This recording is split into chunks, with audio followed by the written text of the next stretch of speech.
বর্ষার মধ্যেই ফের নদী ভাঙন নদিয়ার শান্তিপুরে। নদিয়ার শান্তিপুর ব্লকের হরিপুর অঞ্চলের নতুন গ্রাম এলাকায় ভাগীরথী নদীর পারে ভাঙন দেখা দিতে আতঙ্ক ছড়িয়েছে এলাকায়। প্রসঙ্গত এই অঞ্চল একেবারে কৃষিপ্রবণ এলাকা। এর আগেই বিঘের পর বিঘে জমি ভাঙনের ফলে গঙ্গাবক্ষে চলে গেছে, ভিটেবাড়ি হারিয়েছে বহু মানুষ। তবে বিগত সরকারের আগে ভাঙন রোধে পার বাঁধালেও বর্তমানে যেখানে ভাঙন হয়েছে সেখানে কৃষকদের বারংবার বলা সত্ত্বেও বাঁধানো হয়নি বলে অভিযোগ কৃষকদের। এই ভাঙন বাড়তে থাকলে এরপর বিঘের পর বিঘে চাষের জমি সহ এই এলাকার বহু বাড়ি চলে যাবে গঙ্গাবক্ষে। শুধু তাই নয়, পূর্ব বর্ধমানের কলডাঙ্গা এবং নদিয়ার শান্তিপুরের মধ্যে সংযোগকারী রাস্তাও চলে যাবে বলে জলে, এমনটাই ধারণা তাদের। এখানে কোনো বালির বস্তা দিয়ে পার বাঁধা হবে না, পাথর কিংবা কংক্রিটের পাকাপোক্ত ব্যবস্থা চাই জানাচ্ছেন সাধারণ মানুষ। অপরদিকে শান্তিপুরের বর্তমান বিজেপির বিধায়ক জানান, এর আগে কিভাবে কাজ হয়েছে, কী দুর্নীতি হয়েছে তা সকলে জানে। তবে এই নতুন করে ভাঙনের বিষয়টি আজ সংবাদ মাধ্যমের কাছে তিনি জানতে পেরেছেন। এরপর ইরিগেশন দপ্তরের সঙ্গে কথা বলে ভাঙন যাতে রোধ করা যায় সেই ব্যবস্থা তিনি করবেন। বর্তমানে নতুন করে ভাঙন দেখা যাওয়ায় রীতিমতো কপালে চিন্তার ভাঁজ এলাকাবাসীদের। কবে থেকে দেখা গেছে এই ভাঙন? দীর্ঘদিন থেকে একভাবেই ভেঙে যাচ্ছে, হাজার হাজার সম্পত্তি ভেঙে গেছে। এবার হয়তো আমাদের গ্রামটাও উঠে যেতে পারে। এই যে নতুন করে ভাঙন, এটা কতদিন নতুন করে এই বছর থেকে ভাঙা চালু হয়েছে। আবার এই যে বৃষ্টি যেটা বৃষ্টির জন্য অনেক ভেঙে গেছে। কতটা মোটামুটি তাও এখনো পর্যন্ত ভেঙেছে? মোটামুটি ভেঙেছে 200 হাত হবে এখন ভেঙেছে যতটা। তাহলে এর আগে যে এই যে গঙ্গা বাঁধানোর যে পরিকল্পনা করা হয়েছিল, বাঁধানো হয়েছিল, এখানে করা হয়নি? না, এই দিকটাই করা হয়নি, এই যে এইখানটায় শেষ হয়ে গেছে। এখানটায় করা যখন হলো না তখন আপনারা বলেননি যে এখানেও তো ভাঙতে পারে? হ্যাঁ, আমরা বলেছি, সেইভাবে কেয়ার করলো না।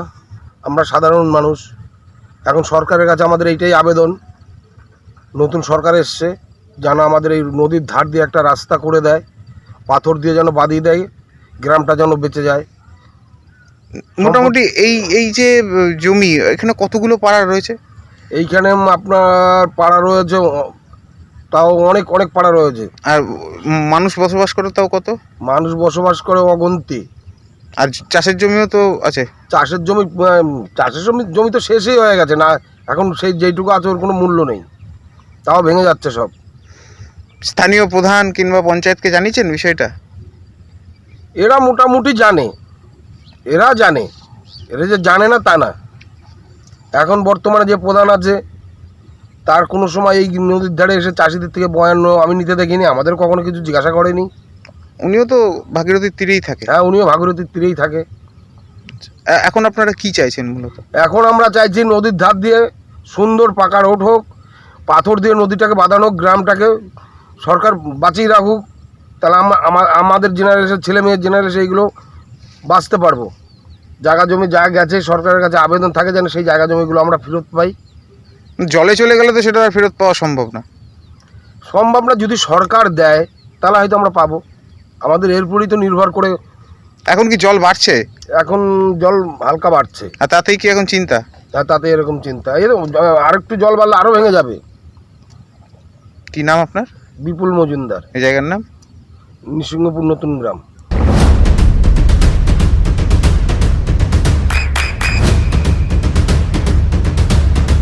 বৃষ্টিতে স্বস্তি। বৃষ্টি অ্যাকোয়া, বিশুদ্ধ পানীয় জল। কত বছর ধরে আপনারা এখানে বসবাস করেন? 1947 সালে স্বাধীন হলো। তা ওই 47 থেকেই আসা এখানে 48, 49, 50, 55-র মধ্যে সব আমাদের এই পাড়া এখানে তৈরি। তা তৎকালীন দিন এবং এখন এই যে ভাঙন কবে দেখা গেছে? এই ভাঙ্গন 1971 সালের আগের থেকে।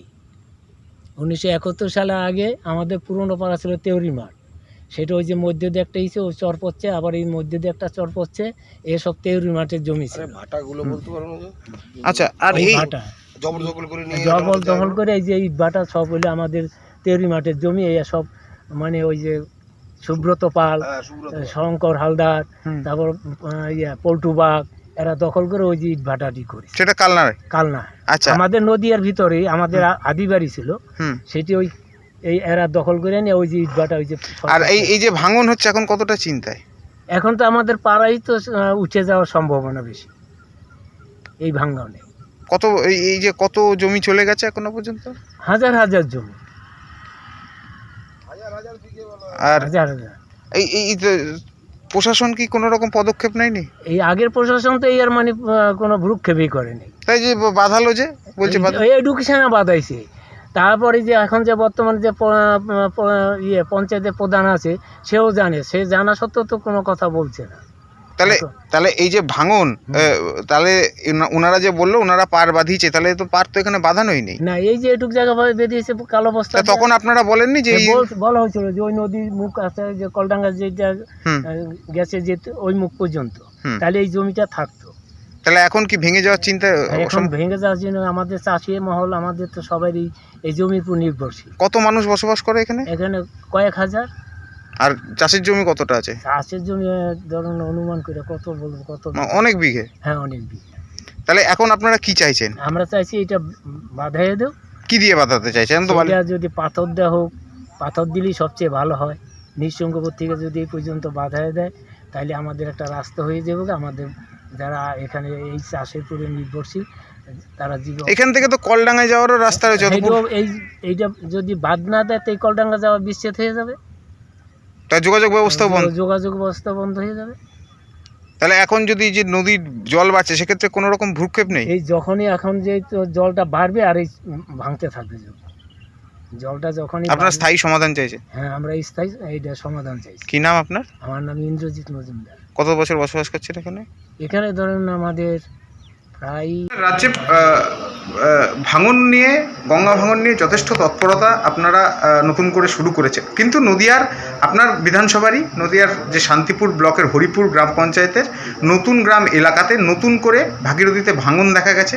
চাষিরা চিন্তায় রয়েছে, তারা দাবি করছে এর আগে যখন বালির বস্তা দিয়ে পার বাঁধানো হয়েছিল, কালো বস্তা, তখন তারা জানালেও ওই ভাঙন কবলিত বর্তমান জায়গাতে কোনো ভাঙন প্রতিরোধের কাজ করা হয়নি।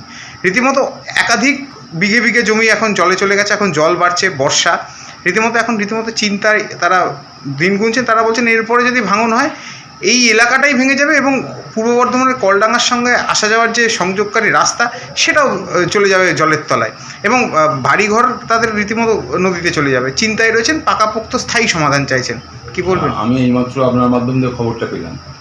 আমি কিছুদিন আগে গেছিলাম হরিপুর নতুন গ্রামের ওখানে, দেখে এসেছিলাম গঙ্গার অবস্থাটা। প্রিভিয়াস গভর্নমেন্ট যেটা ছিল, আগেকার গভর্নমেন্ট, সেই গভর্নমেন্ট তো কোনো রকম কোনো কিছু কাজ করেনি। আমাদের মুখ্যমন্ত্রী গত দুদিন আগেই ঘোষণা করেছে যে মুর্শিদাবাদ এবং বহরমপুর এইসব অঞ্চলটায় প্রায় 360 কোটি 3,600 কোটি টাকার একটা প্রজেক্ট গঙ্গা ভাঙনের উপর করেছে।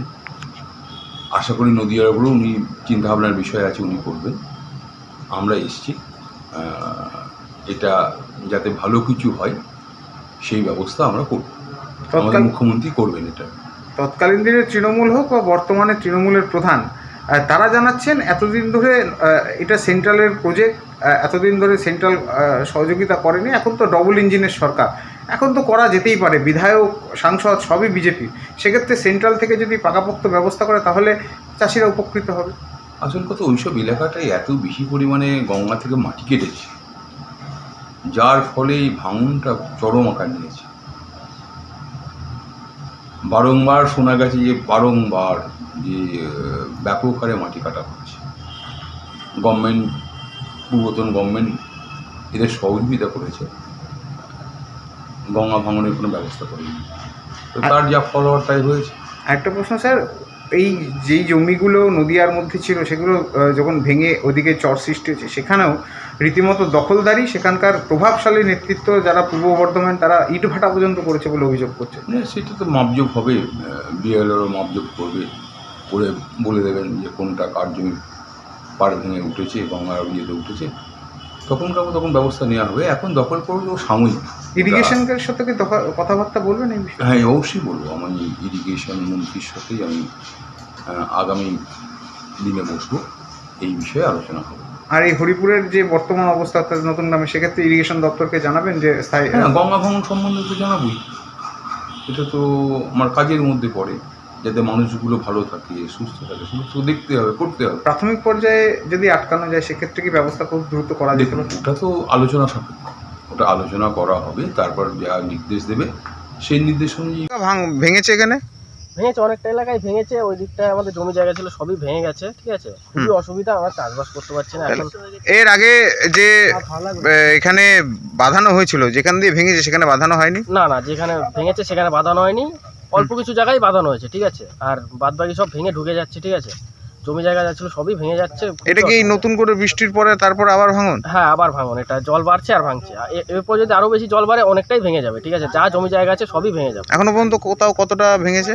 অনেকটাই ভেঙেছে, কতটা ভেঙেছে এবার তো ঠিক সঠিকভাবে বলতে তাহলে পারবো যে না। আপনারা যে চাষবাস করেন সেক্ষেত্রে কি মানে এবার চিন্তায় রয়েছে? হ্যাঁ, খুবই চিন্তায় রয়েছে। ওখানে কি কি বোনা আছে? এখানে ধান চাষ হয়, সর্ষে, তারপরে গম, এইসব অনেক কিছুই চাষ হয়। পাটও তো হয়? হ্যাঁ, পাটও হয়। তাহলে এখন যদি ভেঙে যায় তাহলে যে যারা পাট চাষ করেছে তাদের কতটা অসুবিধা হবে? দাদা অনেকটাই অসুবিধা হবে, এখন প্রচুর অসুবিধা। তা সরকার এর আগে যারা ছিল তারা যখন এই পাট বাঁধানো তখন কি মানে পরিকল্পনা? না, তখন পরিকল্পনা করেনি, সরকার পরিকল্পনা করেনি, এইটুকুই করেছে। ঠিক আছে, তাহলে আপনারা কি করছেন? তাহলে এই যে বর্তমান সরকার এসছে এবং নতুন করে যে ভাঙন কিভাবে দেখছেন, কি বলবেন? আমি বলবো যে এটাই যে বর্তমান যে সরকার, তার কাছে এটাই অনুরোধ যে একটু আসুক, নিরীক্ষণ করুক, দেখুক, দিয়ে একটু বাঁধিয়ে দিলে ভালো হয় আর কি। তাহলে আমাদেরও সুবিধা। কিরকম বাঁধন চাইছেন আপনারা? কিরকম বাঁধন চাইছি বলতে, এদিকটা আমাদের যে মানে যেটুকু বাঁধানো হয়েছে আর কি, সেটুকু আপাতত ঠিকই আছে, সেরকম কোনো সমস্যা হয়নি, এরকম হলেই চলবে। তাহলে এই যেখানে ভাঙন হয়েছে সেখানে বাঁধানোর সময় যখন আপনারা বলেননি ওখানে বাঁধাতে হবে? না, আমরা বলেছিলাম, সরকারকে দাবি করেছিলাম, কিন্তু বাধায়নি। কেন, কোনো কারণ কি আছে না আছে তার কোনো জবাব দিতে পারেনি। কি নাম আপনার? দিব্যেন্দু রায়। এই জায়গার নাম? জায়গার নাম নিচুমুড়ি। আপনার সন্তানের উজ্জ্বল ভবিষ্যতের সঠিক দিশা JRS public school. JRS public school, যেখানে শিক্ষা এবং আনন্দ একসাথে। JRS public school has an excellent team of teachers for the holistic development of your child. আপনার সন্তানের উজ্জ্বল ভবিষ্যতের একমাত্র ঠিকানা জেআরএস পাবলিক স্কুল। আপনি কোথায় ইনভেস্ট করবেন, কেন করবেন, বুঝতে পারছেন না তো? সঠিক গাইডলাইন পেতে আজই আসুন নদিয়ার চাকদাতে নিবেদিতা প্রাইভেট লিমিটেডে। Nivedita private limited, marketing and distribution service. Balcony বা সিঁড়ির রেলিং, মডিউলার কিচেন বা ড্রয়িং রুম, এক কথায় আপনার স্বপ্নের বাড়িকে করে তুলুন আরো সুন্দর। Chakdah ply centre, gorgeous look বা কোয়ালিটি সবে 3 নম্বর 1 Chakdah ply centre. Chakdah ply centre, KBM, Chakdah, Nadia. হোমওয়ার্কটা করেছো? হ্যাঁ স্যার। এ বাবা, ভুল করেছো কেন? চোখে কেমন ঝাপসা দেখছি, লিখতে আর পড়তে খুব সমস্যা হচ্ছে। চাকদার মডার্ন অপটিক্স থেকে ভালো চোখের ডাক্তার দেখিয়ে নাও। প্রতিদিন প্রকৃত চোখের ডাক্তার ও দৃষ্টি বিশেষজ্ঞ মডার্ন অপটিক্স, চাকদহে। চাকদা অ্যালুমিনিয়াম সেন্টার, প্লাই, কাঁচ, laminates, kitchen fittings, door lock, window ও অ্যালুমিনিয়ামের খুচরো ও পাইকারি বিক্রেতা। চাকদা অ্যালুমিনিয়াম সেন্টার, পূর্বলালপুর 50 নম্বর রেলগেটের পাশে, চাকদা, নদিয়া। নদিয়া জেলার সবথেকে বড় বিল্ডার্স চাকদার মা মনসা বিল্ডার্স, রড ও সিমেন্টের পাইকারি ও খুচরো বিক্রেতা। Ma Manasa builders, Padmabila, Chakdah, Nadia. Room rate মাত্র 1500 টাকা থেকে স্টার, খাওয়া দাওয়া রিজনেবল প্রাইস। নদিয়ার একমাত্র 3 স্টার ক্যাটাগরি হোটেল এনবি সোনার বাংলা হোটেল, কল্যাণী এইমসের ঠিক উল্টো দিকে, কল্যাণী, নদিয়া। নদিয়ার একমাত্র অথরাইজড ডিস্ট্রিবিউটর ঘোষ কমিউনিকেশন, থানার মোড়, চাকদা।